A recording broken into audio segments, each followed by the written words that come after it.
Hello, my name is Rich Howard, owner of Architectural Builder Supply. This video is to bring you a closer look at the DKS number MAS01 Masonry Wire Anchor, is what it is. First, we will take some basic dimensional properties of this item, and we will then talk about what it's used for. Diameter of this masonry wire anchor, and every manufacturer basically has these, 0.199 thick. It is, the way it comes from the factory, it is about 10 1/4 inch overall length. Its width, not that this really matters, but it's about 5 3/8, because you can take this and of course bend this open, and the reason you would bend it open is to account for different jam depths. That's what makes this anchor really nice. You've got 8 3/4, no problem, bend it out. You've got 4 3/4, no problem, bend it in. That's one thing that's nice about these. So let's talk about what these are used for, and let's do that right now.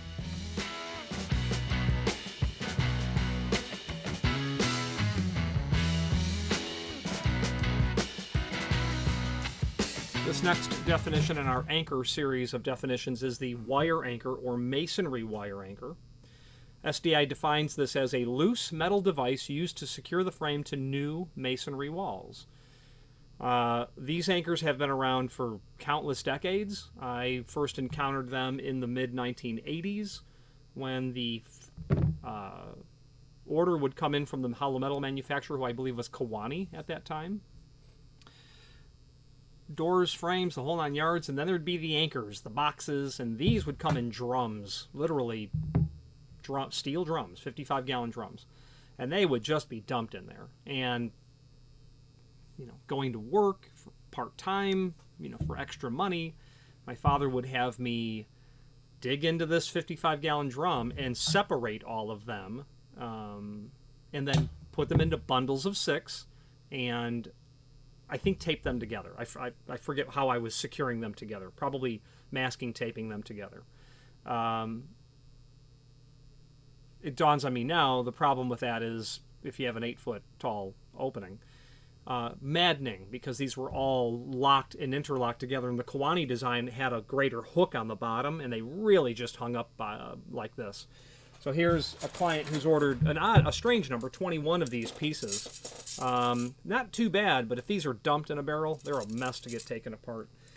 Now, this anchor has been around, it's been old. It was at one time, I believe, to be the standard anchor that you would get. And at some point, it was phased out from being wire as the standard anchor to a masonry T anchor.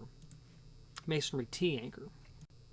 And if my recollection serves me correctly, I think back in the 80s, clients would walk in and ask for wire anchors, but some would ask for T anchors. And there were times when the response was, we stock the wire anchor. Okay, well, I really don't want those, so I guess I'll have to take those. Then for sure in the first half of the 90s, wire anchors were still in stock, but the T anchor, for us at least, was the standard anchor that you would give out. You wouldn't ask if it was new wall construction, it was going to be a T anchor. A T anchor is shaped like the letter T, and it has it's a T, and then this portion is a piece of corrugated galvanized metal. Very occasionally will you sell wire anchors. Very occasionally. We stock them, not a lot of them, enough, maybe 100. So that's not very many frames. But the fact of the matter is no one asks for them almost ever. Does anyone ask for a wire anchor? This client did, obviously. They ordered 21 of them.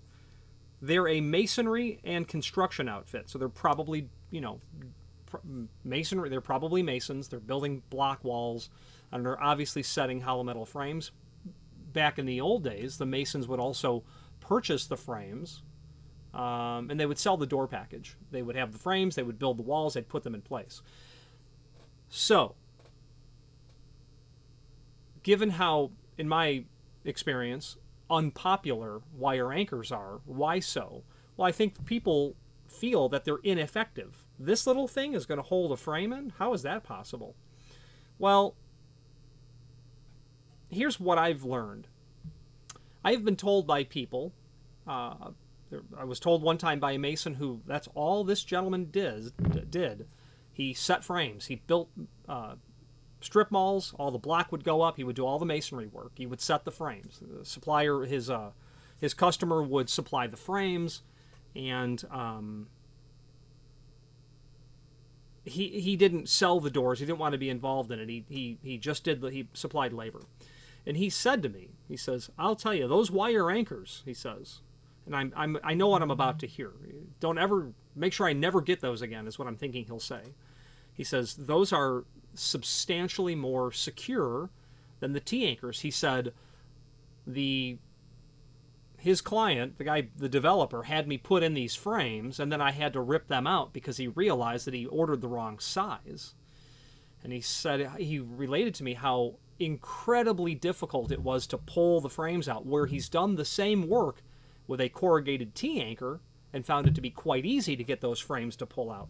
And as I thought of it, this wire anchor, as the course of block and mortar and block and mortar and block and mortar and block go over that, it completely surrounds and encapsulates this wire, rendering it all but one with the surrounding mortar, masonry, cement construction.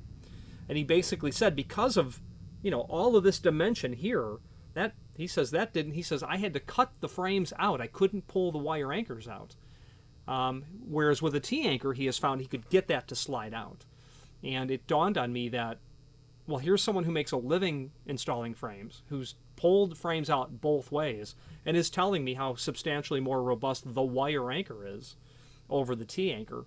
And I did realize, well, the T-anchor has a bad name, because if everyone knew how robust they were, everyone would choose these. But most people simply don't. I'm looking at the client's paperwork. A masonry contractor obviously has the similar experience.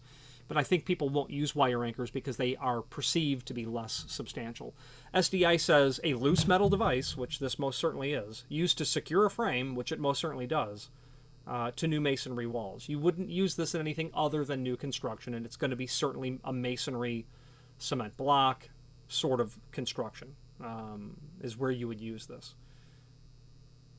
You wouldn't use it any other time. Now, what's the other ace up the sleeve? The masonry anchor has two aces in its sleeve. The other ace, very robust. The other is, here's the size of this thing. It's about 10 inch, and it's about 5 inch. Okay, great. Get that in the frame, place that. The returns are going to hold this in place. It's going to work really nice. Well, I've got a 8 3/4 frame. You sent me the wrong anchors. That's a head scratcher. Because the great thing about the wire anchor, there's 8 3/4. Oh, I'm sorry, 4 3/4? We can do 4 3/4. There's 4 3/4. Anyway, all kidding aside, you get the point. This is going to work with all jam depth. I mean,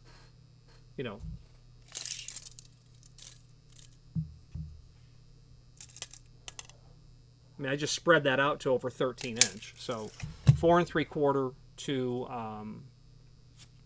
8 3/4, you've got one anchor to stock. Testimony from people who make a living installing the material have said this is superior.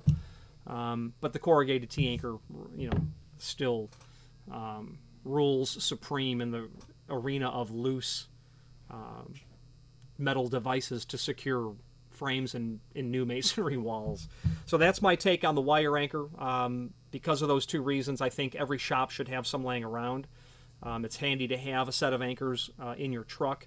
You never know when you might just use these, and because of their universality, different jam depths, you'll be able to make it work. And it turns out, from what I've been told, it's a more secure installation. That's the masonry wire anchor. You know what's worse than not having fuel to run your fork truck when you've got 4,000 pounds of doors to unload? It's not participating in the Architectural Builder Supply 10,000 YouTube subscriber March contest giveaway.